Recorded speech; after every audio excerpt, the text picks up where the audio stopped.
2, 1. Hi, everyone. Welcome. Thank you so much for coming. We appreciate it.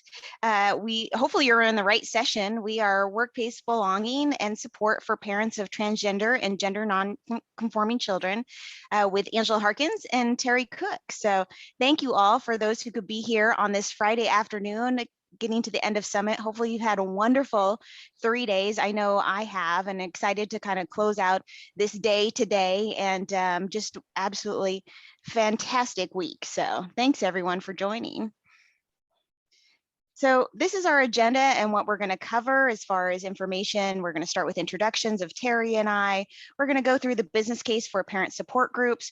We're going to talk about, like once you get it approved, like now what do you need to do? And ground rules, things that you can help get your group kicked off and making sure that you're all on the same page as you go forward.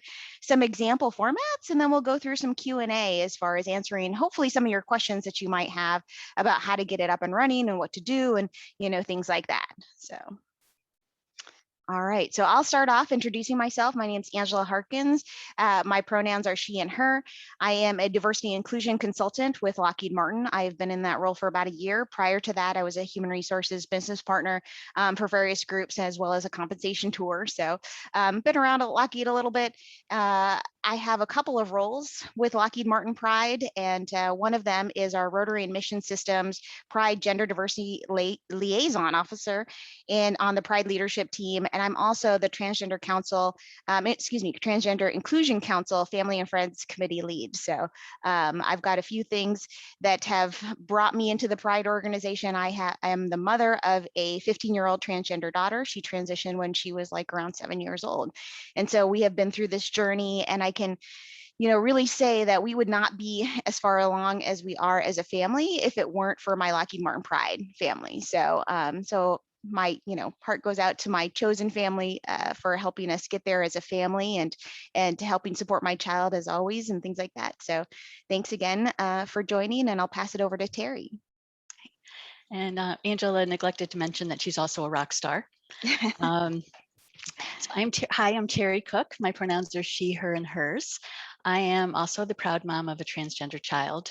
My son is 26, and he transitioned more than a decade ago. Our journey began when he was about 11 or 12 years old. My day job is I'm a software engineer, and I am one of 2 ally engagement officers for our Pride BRG. I also am on the Transgender Council on the Friends and Family Committee with Angela, and I co-facilitate the parent support group at Lockheed Martin. Although I spent most of my career with Lockheed Martin, I did leave the company for 7 years shortly after my son transitioned to be a full-time activist and advocate for transgender youth and their families. I did that on a local, state, and national level, and co-facilitated an in-person parent support group like this in our community and the region. Before I left Lockheed Martin, my husband and I wrote the first book published by the parents of a transgender child, Allies and Angels. And that gave me the opportunity actually to travel around the country, sharing our story and educating at a time back when there wasn't much information or publicly shared stories about transgender youth and their families. So with that, go to the next slide. Terry, hey, before you go to the next slide, I just want to put a plug in for Angels and Allies, Terry's book. I actually had the opportunity before, met Terry. When I first was getting involved with Pride, my leader at the time was like, hey, have you read this book? It's written by a Lockheed Martin employee. I was like, no, buy on Amazon, right? And so I get the book and I'm reading it, and like, I can't put it down. It's absolutely wonderful. It felt like, the entire time, like, this is so similar to our story. It just was, versus, female to male transition. It was, for us, it was male to female transition. And other than that, there was so much there in terms of understanding, and things like that. And I always tell Terry this story that, like, I read the last part of her book on a flight from Seattle to Portland. And for those of you who don't know, it's a short hopper flight. So you're like on these 2 little seater flights. And I'm sitting there reading the last part of her book. I'm bawling, like just crying my eyes out. And these people are like, what is her problem on this little flight? So anywho, that's my plug for Terry's book. It's absolutely wonderful, and definitely helps, folks understand, and just, the journey that we go through as parents. So yeah, thanks, Terry. Thank you. Thank you. So, So before we go to the business case, I'd like to admit that I thought that Angela and I were trailblazers when we started this parent support group at Lockheed Martin. During the past 3 days, however, I've seen that we're not alone, and I couldn't be happier. I hope that we have a parent support group at every single one of your companies by the time we're done here today. Through the chat, I noticed yesterday I attended a session with JP Morgan Chase, and they shared many of their initiatives around building community, and one of them was a parent support group. And I noticed in the chat, it seemed that there were several other companies as well. So I think that's fantastic. And we want to invite you, if you have a similar group at your company, if you would share ideas and experiences in the chat window. We'd love to hear your best practices, your lessons learned. Maybe we could even collaborate, collect each other's names and collaborate on a session for Summit next year, or maybe having a intercompany parent support meeting where we share our different company experiences and bring our families in. So we'd love to hear from you in the chat window. Business case. So my goodness, if this summit has provided a wealth of data and dialogue around how creating a safe and inclusive space and caring for people as whole people enables business success. In the first premier session on leadership, Beth Ford said, when you hire someone, you hire the whole person and their family. And in the VIP session, Jen Fisher, the Chief Wellbeing Officer at Deloitte, she said, you must care for people as whole people. That's what spurs creativity. I have almost filled a notebook already this week of quotes and notes from the summit that support business case. I've got little Post-it notes all over my desk, and I have to from the week. Parents and children, we're a package deal. And if our children are struggling, then we can't bring our best selves to work. Now, if you or your company need data to justify the need for supporting parents, there's a new report which represents the largest survey ever of working parents. There were more than 400,000 parents at over 1,200 companies. And the link that we'll be providing you there, that'll link you right to where you can download the full report and the key findings, the data. But some of the key findings here show that really big benefits, and especially with respect to a parent support group, very low cost. You're going to increase engagement, retention, innovation, productivity. Another along this subject line, that in our meetings, we are as members, we're sharing our experiences, but we're also sharing our personal challenges or maybe work-life balance issues that could be impacting our work. And by being in this group setting, we have the opportunity to share solutions, to share ideas.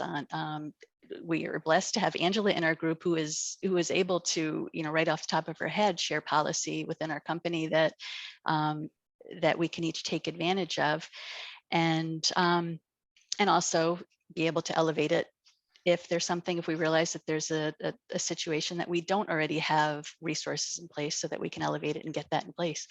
I would highly suggest, if you don't happen to have an Angela in your company who is also the parent of a transgender child, that you have that HR representation on speed dial, so that you can communicate back and forth what your information you're hearing from your families and how the company can support them. So one other thing I wanted to add, I feel as though our family's story and experience at Lockheed Martin sort of provided a case study or support for a business case on how parent support really does lead to business results. From the ages of when my son was about 11 or 12 to 17, those were really intense years. And both my husband and I worked for the company. And although Lockheed Martin didn't have a parent group then, they had and did so much. As I said, from 11 to 17, those were intense years. There was bullying, depression, anxiety, suicide attempt. And this was all before his coming out to us, leading up to him understanding himself and his identity and coming out to us. Then, as parents were scrambling for information and resources, we changed schools multiple times. We moved to another city so that we could be in a district that could support him. We had to educate healthcare workers, court officials, school administrators. This was at a time, again, a long time ago, before there were as many resources as there are now. And all of this just to ensure that our son was safe and supported and could live and be seen as the young man we now all knew he was. So yeah, we were still employees at the time, but the emotional load that we were carrying was huge. And I make no apologies when I say that my son's well-being was our number one priority. Um, but while we could have been underperforming employees, just sort of coasting during a time of personal crisis, Lockheed Martin really provided the flexible environment and the support that we needed that really allowed us to do more than get by while all this stuff was going on. And we performed at a level, both my husband and I, where we received awards. And we included a chapter in the book that explained what the company did. And our hope was that to sort of provide a roadmap for other companies. Parent support group is just taking it up another level in providing a resource and support for parents. So yes, my husband and I were only two people at one company, and that alone doesn't make a business case for another employer. But I've seen and heard so much at this summit from senior leaders who are recognizing that the importance of caring for the whole person and hiring our families too, that I'm pretty optimistic that a business case won't be a hard sell, and that we can have a parent support group at every one of our companies before the next Out and Equal Summit. So, so let's move on, and Angela can talk about how we created ours. Yeah, absolutely. Thanks, Terry. And I think, before I move to the next slide, just, echoing everything that you've talked about, I think that, that big finding that you're not alone, right? And I think, for both of us, we've told our story many times, we've written articles, we've talked about it, and we have people who reach out to us on a regular basis because they know that they've heard of us or somebody else has heard of us, and we get forwarded. And, just knowing that you're not alone is so key and critical. And I couldn't agree with you more. Like I said earlier, our family would not be as far along in our journey had it not been for the Pride community and supporting us, educating us, helping us understand, things like that. And quite honestly, I can see the difference between myself and my husband in terms of where we are on our journey. I am, out at work from a transgender mom perspective. My husband is not, and as I mentioned earlier, we've been in this journey for a long time with Crystal, and I think a lot of that has to do with support and community and finding those places where you can belong in terms of the difference of his experience and his understanding, his education versus my experience understanding education as a Lockheed Martin employee. So yeah, couldn't agree more. Thank you. All right. So you've written the business case because Terry helped you find a whole bunch of data and put together a great presentation, and you made an impassioned plea and you got it approved, and you're like, yay, I got a support group approved. Now what do I do? Oh, okay. There's so many different things you can do in terms of, getting ready and putting things together to help you get ready for that first meeting as far as, things that you're gathering. I think before you start, like running off and doing things, I think it's important to just look at like what's already working. How do I not recreate the wheel in terms of the things that are going on within the company? And how can I use some of those resources that are already working to our advantage? So for example, at Lockheed, we use Slack. We've got different groups within Slack that we can find private places or, discussion groups, and things like that. Is that working? Meeting groups, things like that. So we're trying not to recreate the wheel, but looking at already what's working versus just running off and going, and starting something new. And I think it's important to kind of align that to the company culture, our mission, our vision, our values. When you look at Lockheed Martin, we've got values that we align with specifically, do what's right, perform with excellence, respect others, all of those things are so critical to who we are as a company. And I think this group specifically aligns to that in terms of, what we're trying to focus on and do. using internal parents if you can. And I know some of you are all different sizes in terms of companies, like do you smaller company, larger company, do you have enough, Terry mentioned earlier, is 2 people enough to start something? And my argument would be yes, because at least you're not alone. And there's actually probably just statistically more people out there. They're just not comfortable coming forward. And the more you can be more visible, accessible, people know what you're working on, things like that, the more people you're going to, continue to attract. It's kind of been interesting since we started our group. We've had our first international participants join and heard about us through some of our Slack channel posts, things like that. We had Australia join us. It's super exciting to kind of see that outreach now globally in terms of our support group and people feeling like there's a place that they can go to. And it's interesting because they just felt like they were so alone before. So, and what's interesting about our group as well too is that we are not only inviting parents, and this is, I guess, this is something that I'd be curious what, Accenture and JP Morgan and some of the other groups do as far as invites, but we allow allies to attend as well too. And it's interesting, one of the allies that has been attending our group for the last year she's never been a parent. She's younger. She's like, I know I want to start a family someday, but I just want to learn, like, what you guys are going through so that I can, someday when I parent, make sure that I'm supportive of my kiddo, and how that works and things like that. And it's been so fabulous to like have her at meetings and, have her discuss things, things like that. And what's amazing is, I don't think I'm breaking any rules here, but this person just found out that she is pregnant and she's going to have a baby. And we're like so excited for her because I think, all of the things that she's been learning over the past year in terms of coming to this support group and learning has been fabulous. I think she's just going to set her kiddo up for success. And so I think that's amazing. So definitely, we've put it out there in terms of, not just parents of transgender kiddos, but transgender parents or, or allies, things like that who are there as well too. And I think they've been really adding value. Some of our transgender employees who attend have added some real value in terms of talking about what their experience has been and giving advice. And I think that has been amazing. It's made some great connections outside of work as well too. So it's pretty exciting to kind of see those connections being made. So I think the hardest thing, quite honestly, is that bullet where it says focus on problem resolution versus venting sessions. And I think you as parents probably know, sometimes you just want to vent about your kids. Like, I don't know about you, but I got a teenager right now. Like, help me, right? Like, goodness gracious, I hope I live through this. And so it's easy to get into like, this is what's going on, venting sessions, things like that. But we really do try to, steer it back in terms of like problem resolution. Like, okay, now that we've heard, you vented a little bit, how can we find you the resources? How can we, give you examples? What did we do in our families? Like, maybe that's not the right thing for your family, but, hearing all the different experiences that people have gone through have just give you perspective in terms of making the right decision for your family.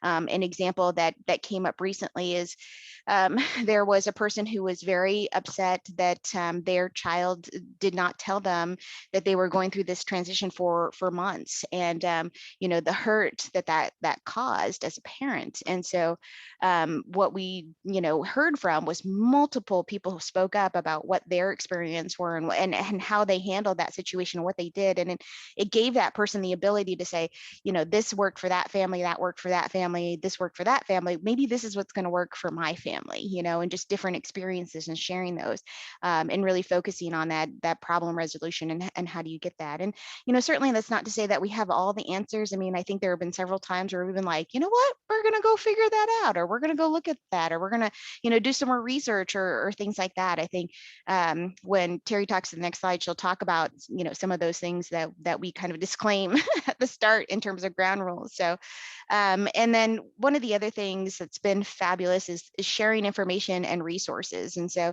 we've created a box file, and in that is a document that is just a living document of resources. And so as we find resources, as we find things that's going to be helpful to parents.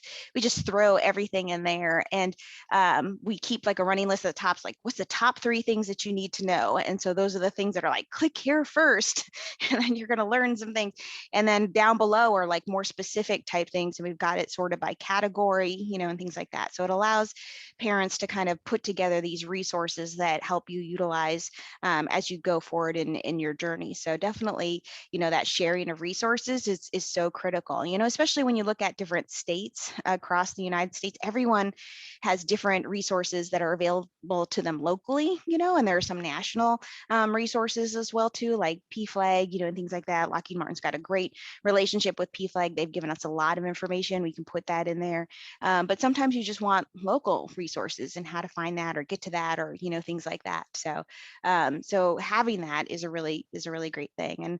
And the next one there about being all inclusive, and put this in there because we had a person recently who came to our group, and he did not feel some of the other groups that he had been in were really truly all inclusive of him. And he was someone who was earlier in his journey, and we're trying to meet people where they're at, and trying to understand. And he is someone who is still struggling as far as his parent, and still trying to get his head wrapped around it, things like that. And we want to make sure that we meet him where he's at in terms of understanding and where he's at. And he didn't feel comfortable in some of the other groups, because he would speak up and say something to ask a question, and people would get like attack him or things like that, or say like, oh, there's only one way to think about this. And he brought it up because there is other ways to think about it, and we need to be somewhat respectful of that, as long as it's coming at a place from curiosity, and understanding, and not a place of maliciousness or poor intent and things like that. So I think that's been one of the absolute challenges for me, just to get there, as far as opening up and allowing people to have very different views from me, and hearing what they're saying and not trying to win an argument. For example, we have a speaker that has come recently. Her name's Irshad Manji, and she says you win when you don't seek to win. And I love that, because you're not trying to win every argument. And most of the arguments you're going to be people aren't going to be like, you know what, you're right, I'm going to switch sides this second.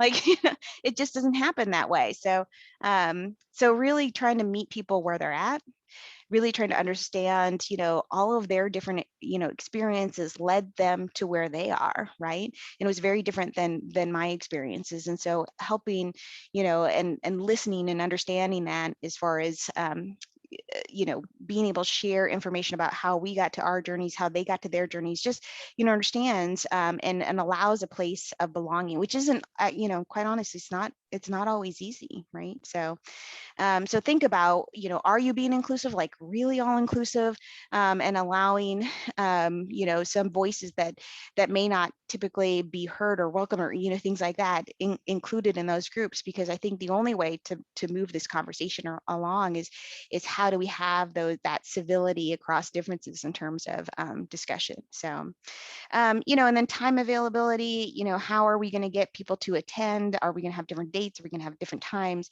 What really works for parents? And, maybe it's different days or times, or, things like that. Or is it consistency? For us, we set up our group on the 3rd Wednesday of every month, and, in the evening after we leave work, just so that it's like consistent. People know when to show up. So, yeah, it's just looking at, what's going to work and how that's going to work for your team. So, Terry, I'm going to kick it back over to you. Okay. So we want our meetings to be a place where parents can sort of listen and learn, ask questions, and share, and feel safe. However, as Angela had already alluded to, that it's important that we remember we're all at different places in our journey, and different places with regard to understanding and acceptance. Each of our families and situations are unique.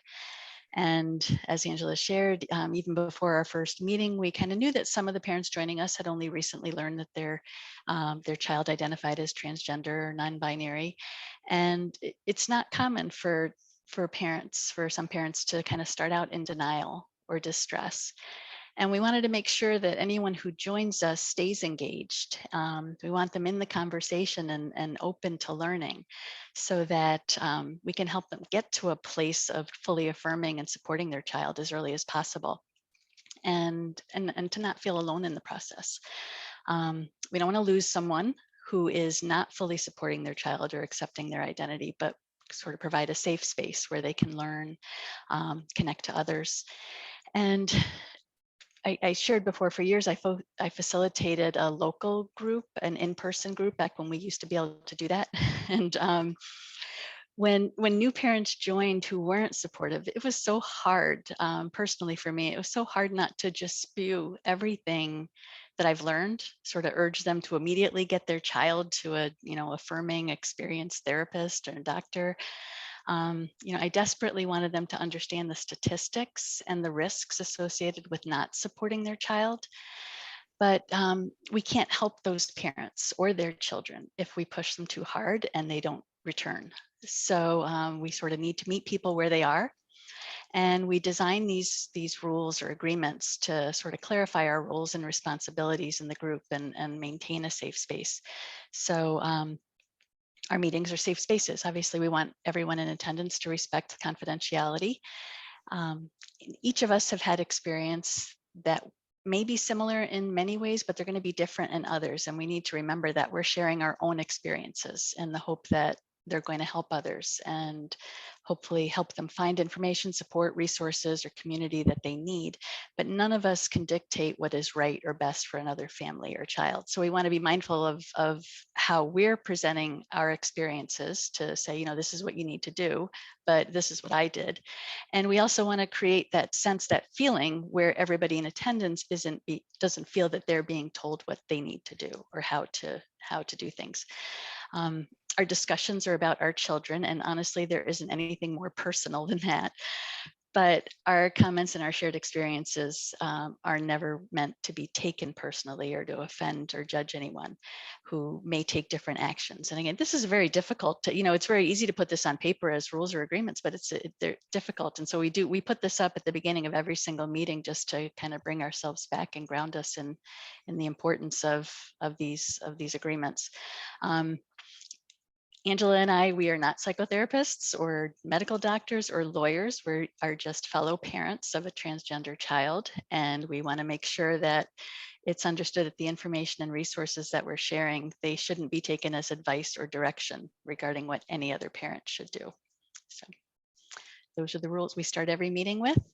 And we'll turn it back over to you, Angela. Yeah, thanks, Terry. Yeah, I attended a parent support group meeting actually recently outside of Lockheed, and they had one that was we're not the pronoun police, kind of thing. And I actually kind of like that. I think a lot of new parents who come in are really struggling with that. And so, it's definitely like try not to get on them to be at it right away and give themselves grace, give themselves time. I think a lot of them, really beat themselves up when they mess things up, and understanding that it's not like an automatic thing that you're just able to switch someone's pronouns.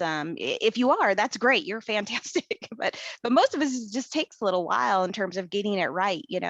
And so being in that safe space and allowing that, and hopefully, yeah, hoping that they are supportive and affirmative of the right pronouns for their kiddos, but at the same time, in our group, not being that, like, hey, you did the wrong pronoun, kind of thing, because we want them to feel like they're in a safe space and welcoming and things like that. So anywho, just another side comment. But so, you've talked about the ground rules. It's time for the meeting, how to outline it, what to do, certainly the welcome, the introduction, talking about your backgrounds briefly. I think one of the hard things to do here is keep those brief introductions as you go around the room.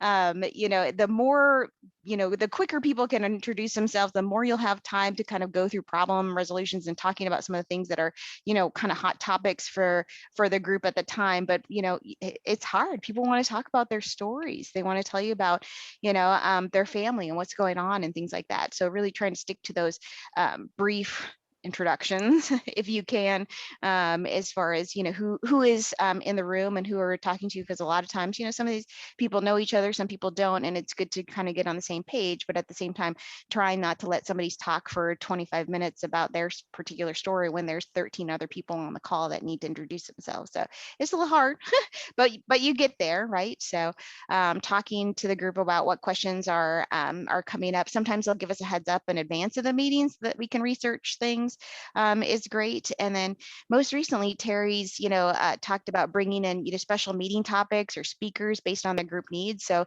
and I love it when that happens, because, in my other groups, I've had doctors come in and talk, and just answer questions. I've had mental health counselors come in and talk, and just, other specialists who might have something to add. And I love Terry's, call out at the beginning of this meeting. If you've got, Accenture out there, JP Morgan Chase, we'd love to partner across businesses just to kind of, see what you're doing out there too. Maybe what you're doing has some great ideas for us as well too. Or is it, a group thing that we can do in terms of collaboration and things like that. So, and again, back to those pro tips about problem resolution versus venting sessions, how to focusing on how we move forward and meeting people where they are.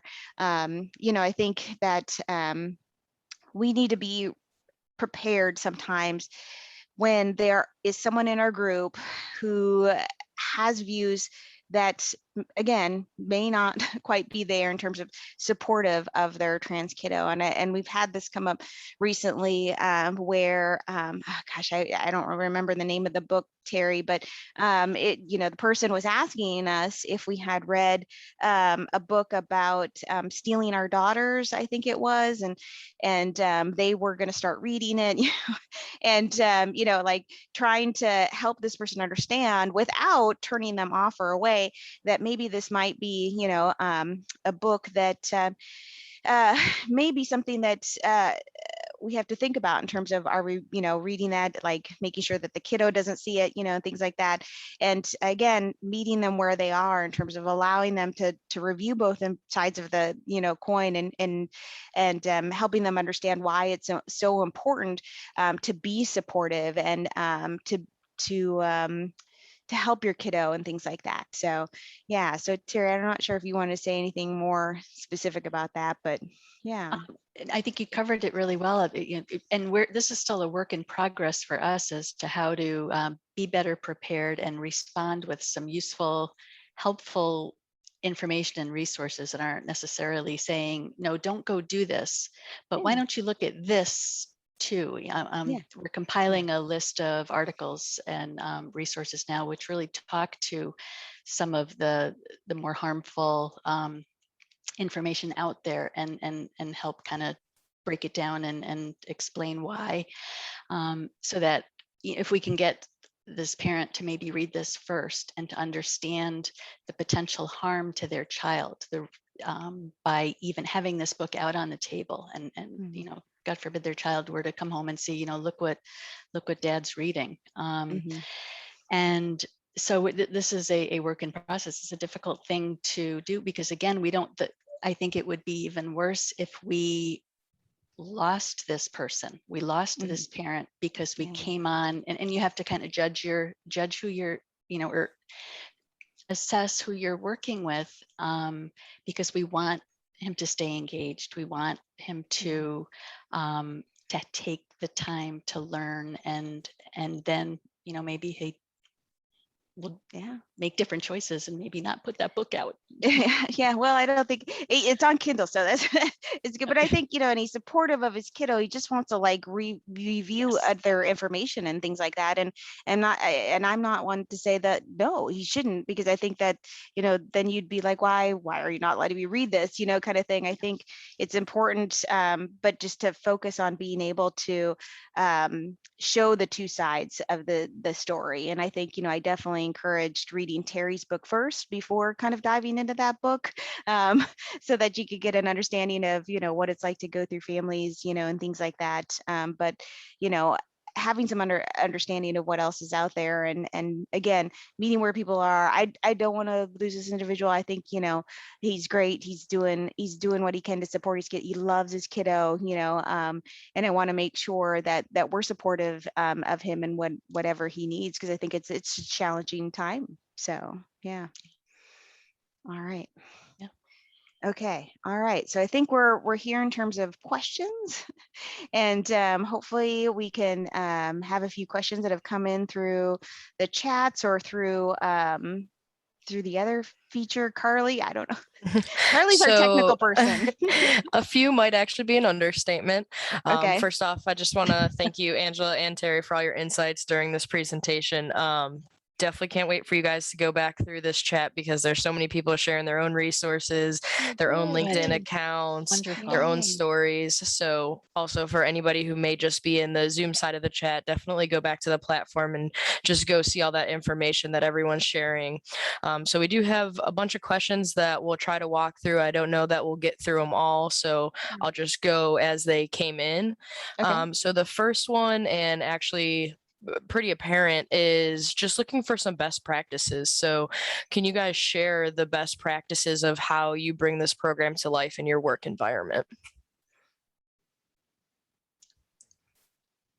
Yeah, Terry, you want to kick off, or do you want me to go? Gosh, it's so many of them we touched on here today. Do you want to go first, and then I'm going to? Yeah, no, I think it's all the things we covered in the presentation. You know, writing the business case. You know, you get approval for it, kicking off the meeting. You know, having the ground rules, meeting people where they are at. You know, hopefully using internal folks. All of those different things that we covered in terms of the presentation. So I think, you know, hopefully, you know, that question was like earlier on, and we've covered some of the things that that person was looking for. So yeah. Carly. All right, so the next one is a little bit longer of a question. My child is non-binary. A coworker I respected saw my pronouns in my signature and mentioned it. I explained that I find it super important having a non-binary child to create a safe place for others to be able to share their pronouns and share their identity. The coworker only seemed to care if it was approved by marketing. When they found out that yes, it was approved, their response was, "Oh, well, I guess I'm just old school." So my question is, how do you address coworkers who don't realize that statements like that are upsetting and insulting? Yeah. Well, I'd say certainly it's why so many of us are here at Out and Equal, to help learn best practices and ways that we can continue to educate our entire corporation. You know, we preach into the choir if we're only educating all of us who are here at Summit, but we're trying to expand knowledge and awareness throughout our company. And we're actually looking at we're chatting on the side throughout Summit out of all these different best practices and things we're hearing about, and talked about a pronoun campaign, and but education beyond your Pride ERG, but to the whole community is so very important. Yeah. Yeah, and I absolutely think, sure, you know, yeah, that's maybe how you did it before, but yeah, I would love it if you put your pronouns in there as well too. You know, there's always new ways to do things. There's always new support that you can do and provide and things like that. So, you know, I've got my pronouns in my email signature, and I've got a link, a hyperlink that explains more about pronouns as well too. I can't tell you how many people have asked me about, why do you put that in there, Angela? And I'm like, oh, click on the link, and they're like, oh yeah, that blue link. Oh yeah, I'll do that. And so you know, clicking on it, helping educate, help them understand. So absolutely, like that person, you know, might be, you know, or you could say, well, yeah, I guess you kind of are old school. Welcome to the new world.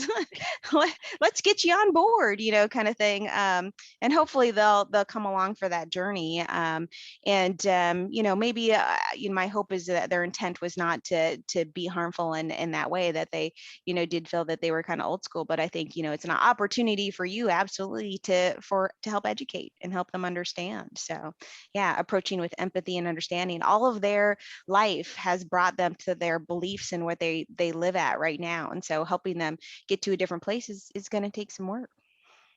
Yeah. Thanks.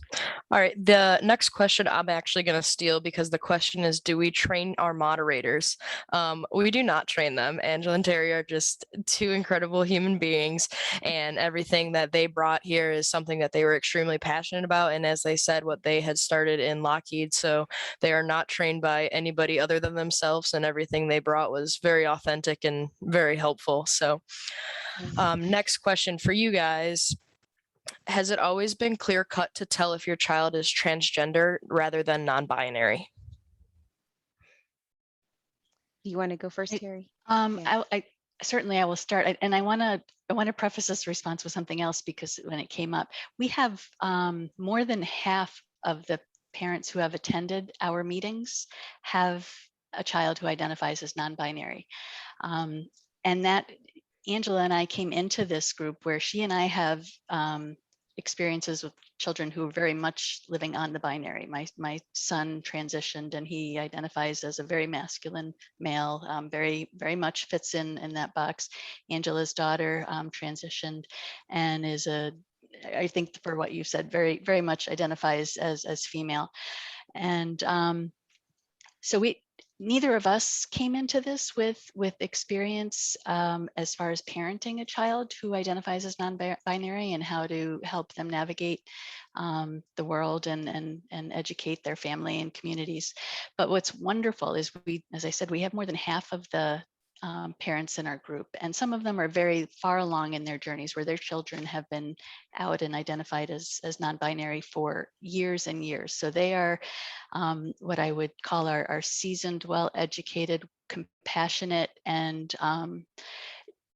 the people that we want to have in the room to help our whole group. If we didn't have that sort of representation within the group, and a recommendation that I would make to anybody starting a group is to try to ensure that you have that representation of experiences from a parenting perspective, so that, because there are questions that members of our group have asked. I'm still learning. I attended many workshops here at Out and Equal, specifically about having a better understanding of the non-binary experience so that I could be a more supportive ally and a better resource. And but I'm still learning, and I wouldn't want to be the one who is helping advise and guide and all of our parents who come to our group. So it's wonderful to have and to invite and engage others who have that experience. Yeah, absolutely. And I think for me, again, my kiddo was very much in the binary, and so she was very, insistent, persistent, consistent. We kind of look for those, things in terms of where she was. So it's very, very clear. But as I listen to, more stories, not everyone feels kind of that same way. And I think just allowing that gender exploration and being supportive in the way that you can, if they're not, in the binary, that's all you can do as a parent, right? Support them, what makes them happy, right? At least for me, I don't know. I just want my kid to be happy and alive, quite honestly, and feel supportive, right? So supported. So yeah.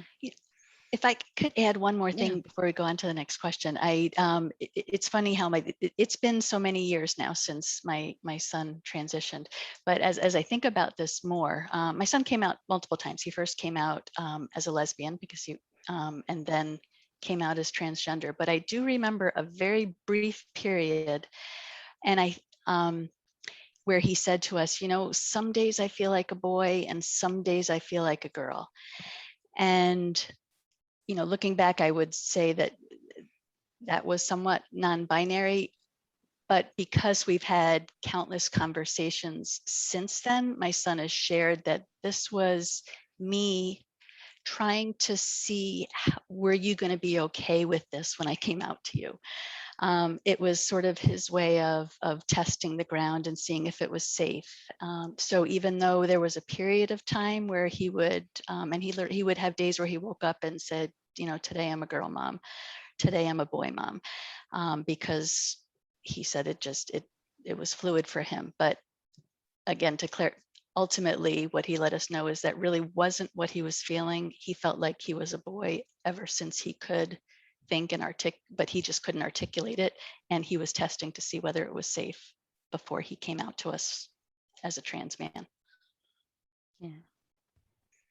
Thanks so much for that, Terry. It looks like there's a few different comments on people having similar experiences with their children. So to backtrack a little bit to that last question, Angela, someone did ask about the link that you have with your pronouns. So I did share that in the chat. Oh, So thank you. the response was under my name, Carly Danik.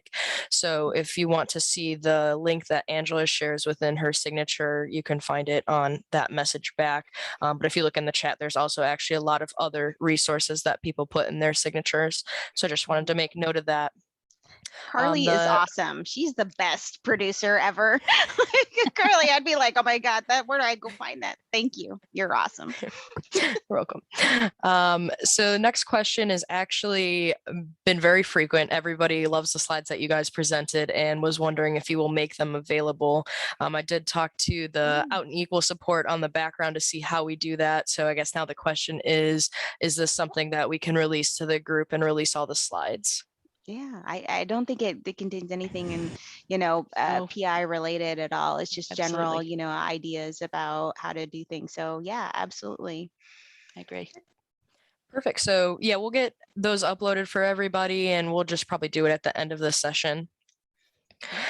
And then next question, would love some tips on creating a resource center or advisory board at a growing company. Any advice there? Resource center or advisory board? Is that, I'm trying to understand what a I guess I think of those as two different things. So a resource center, Angela spoke a little bit about how we have resources out on Box, documents with, recommended websites and books and organizations. We have one of the things, I don't know that you mentioned it, but we have a list of Angela and I, our individual experiences, because things like with a name change or gender marker change or hormone therapy or just all the different things, and because so that people in the group would know if somebody that they could go to if they had a particular question on a topic that one of us might have had direct experience with. So we have, not only outside resources, but sort of a resource list just of our own personal experiences over the years that, but I'm not sure, advisory board is. Yeah, I was thinking advisory board. Yeah, maybe the Transgender Inclusion Council would be that. So, certainly we started Transgender Inclusion Council many years ago by our awesome superstar leader, Christine Bland, and, has developed over the years and continues to be very impactful in terms of all of the things that they're advocating for in terms of, pronoun information, making sure that preferred names are in all of our systems instead of dead naming people, or outing people or, things like that. They're absolutely fabulous. So yeah, we're a subcommittee of that Transgender Council, but we've got, a president and vice president who are pretty much rock stars in terms of advocating for our group. So, and it has different, committee leads in terms of the different committees that it has, and like communications, and a name change lead, and things like that. So definitely when I think advisory board, I think of our Transgender Inclusion Council that includes all of that information. So our family and friends support committee is just a sub team of that group. So that's what I think of. Sounds good. Thank you. I do want to deter from questions for 1 second just to read out a comment that was received, because I think it really truly speaks to everything that you guys do. So the comment that came in was, thank you to all you amazing parents. I came out as gay when I was 23 and my parents acted like it was the end of the world when I fell in love with a woman. As a gay child, I just want to say thank you to all that you are doing and for everything that you are doing to your kids. So I really just want to echo that, because there has been a ton of comments around that. So really just wanted to extend that thank you again. Yeah. Yeah, for sharing absolutely. that. And Carly, can I just say something there? So yeah, absolutely. And thank you for saying that. But I also want to thank everyone on this call who is either, in the LGBT community who has blazed a path for my child. So we go to these conferences and I'm like, and literally, I have people who come up to me like, thank you for being supportive of your kiddo. And I'm like, no, thank you for like blazing this trail so that my kiddo is in a better position to have a better life going forward, like being out and visible as transgender people or, LGBT community at all helps my kiddo a lot. And so it's made a true difference. So thank you for being out and visible as well too. So yeah, sorry, Carly, just want to say that. Thanks. Thank you. No worries at all. So the next question goes back to resources. So you've both mentioned a few times, like all the top resources that you're sharing or items that you have at the top of those box documents. Would you guys be opening to sharing what some of those top resources are for like companies that are wanting to start a parent support group like this? Yeah. So we have a couple that are internal to us that PFLAG led some sessions that are webinar related. So we've got, some webinar stuff, but I would say how to be a trans ally is definitely in the top 3. And, we've got a special relationship with PFLAG in that they have given us the PDF version that we can download, but we've also gotten special permission that if we've got, someone who wants the actual hard copy, they will mail it to that person for us. So, so yeah, that's one of my main resources that that generally I have in my office, and sometimes I just pop in an envelope myself to send to somebody. So, yeah. Another one that comes up, it seems almost every single meeting, there's somebody who's sharing that they're looking at doing a name change or a gender marker change. And the procedure that you have to follow varies state. So this is, as far as in the US goes, the procedure is different for every single state. But the National Center for Transgender Equality has a page on their site where you can enter in the state that you live in and the region that you live in, and it will link you to specifically the process and the documents that apply to you. And that seems to have come up probably every meeting. Every meeting it comes up. So yeah. So that's a resource that is good to have at your fingertips just to be able to respond. Yeah, because every state is so different in terms of what's required, and things like that. And quite honestly, I think, when I was getting Crystal's name changed in our state, like I went to one agency and they were like so ready. Like first I sat down and she was like, sorry, I have to get a supervisor. And I was like, oh, okay. And she got a supervisor. Supervisor was like ready to literally just say, you don't have the right documents, and push me away. And then sat there and was like, wait a second, what? Oh, well, and like was truly surprised that I actually had everything in order. So I'd have to say, thank you to some of those resources, because they just, really walk you through what you absolutely need so you don't get, turned away. Because I think they were very used to people walking in without the right documentation, and it was clear. Yeah. Another site I'd recommend, which is on our list of resources, is genderspectrum.org or .com, but Gender Spectrum's website. You could Google and find out if it's an org or a com. They have a really comprehensive list of resources on their site that you can sort it in all different categories, so you can find pretty much anything that you're looking for. So I would recommend that as well to be in anybody's resource box. Yeah, and the other one that's in my resource box, or kind of my transfamilies.org, is a major support group that has been a part of our journey this entire time. And they put on a conference called Gender Odyssey. And they haven't because of COVID for the last couple of years, but someday we'll get back in person. And great resources, lots of information there, additional, external support groups, support for your kiddos. Gender Diversity is a group that actually will go to school districts and schools and help educate and help people understand. They're flying around the country, educating schools and entire school districts in terms of transgender information, and things like that. So, so again, another good resource as well too. Perfect. Thank you.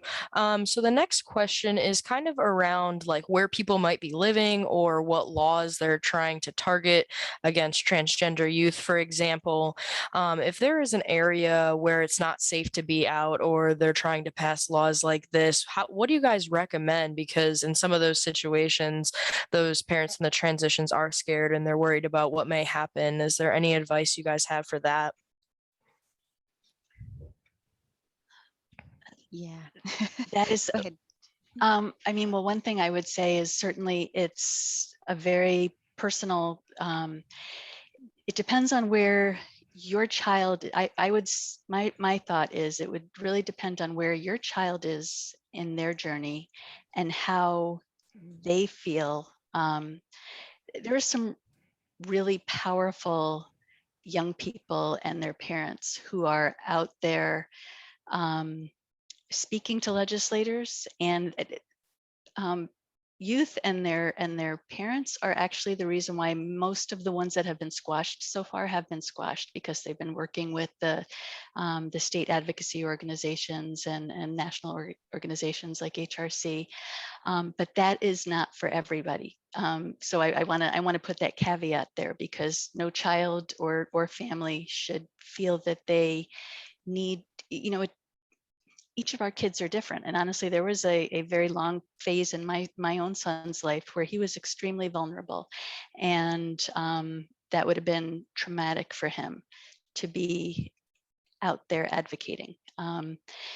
He was thrilled and eager and pushed me to. So during those, when we were going through things in our area, he just couldn't be out there. So it's a very much a personal decision, and you have to weigh that with your own child and your family. But that is one thing. There are every state has a statewide, either an LGBT advocacy organization. Many states also have a specifically trans, that we have in New York. We have Gender Equality New York, which is focused on transgender, gender non-conforming, intersex community. So every state has, and then, you know, Human Rights Campaign nationally.